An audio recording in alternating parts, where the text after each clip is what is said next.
Usun, et sisepõlemismootori pealt elektriautodele üleminek võib olla võrreldav sellega, millest nüüd juttu tuleb.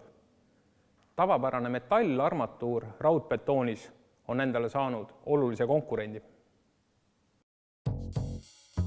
Betooni ilma armeerimiseta reeglina ei valata. Oleme harjunud nägema, et suured pikad platvormautod sõidavad ehitusplatsile, pikad metallvardad peal. See olukord tundub, et on muutunud tänaseks. Jah, täpselt, et nüüd me saame sõiduauto pagasnikus endale armatuuri kohale tõhva, et ei ole vaja enam neid pikkasid rekasid. Mis see uus materjal siis on? Tegemist on klaasplastarmatuuriga, mis on siis Eesti turule tulnud eelmise aasta algusest.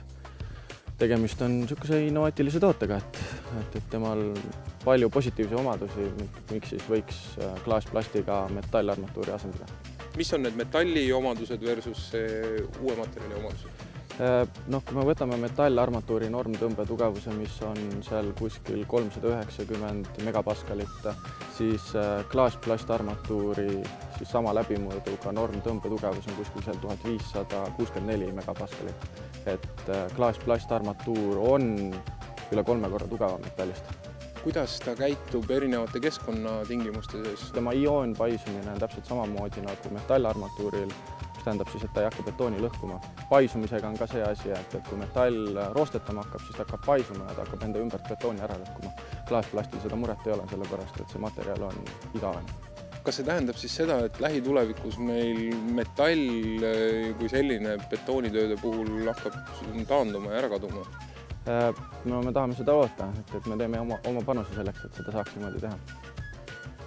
No alati on ka olemas oponendid ja mis siis, ütleme, metallarmatuuri mehed teie siis kohta ütlevad, mis siis need nõrkused on? Kui me alguses turule tulime, siis oli meil probleem see, et meil ei olnud armatuurnurkasid nendest, et metalli saab painutada nii, nagu vaja on. Aga klaasplast on võrdlemisi jäik, ta on ühes rullis, ta on niisugune 100 meetri pikkune pikk varras, kus siis ise neid sobivaid pikkuseid lõigata, aga nurkasid sellest ei painuta. Aga nüüd selle aasta alguses jõudis meil siis esimene kogus juba valmis painutatud nurkasid kohale, kus siis objektijuhid saavad juba valmis painutatud nurgad endale kohale tellida.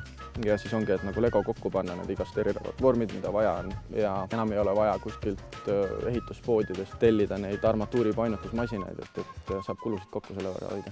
Mis kokkuhoiu võimalused mul veel on seda materjali kasutades?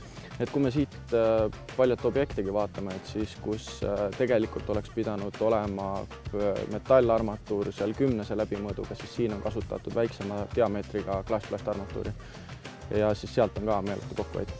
Kuidas töömehed sellesse materjalisse suhtuvad? Töömehed suhtuvad asjasse väga hästi, et materjal ei määri, ta on äärmiselt kerge, ta on hea transportida. Kokku seotud armatuuri saab paari inimesega viia, kuhu iganes vaja on. Mis omadused sa veel tooksid välja selle materjali puhul? No kindlasti on ühe suure positiivse omadusena kaal. Et kui me vaatame 10 diameetriga läbimõõduga klaasplastarmatuuri, kus on 100 meetrit, siis klaasplast kaalub 12 kilo, kui see oleks metallarmatuur, siis see kaalub 120 kilo. Et tegemist on 10-kordse vahega.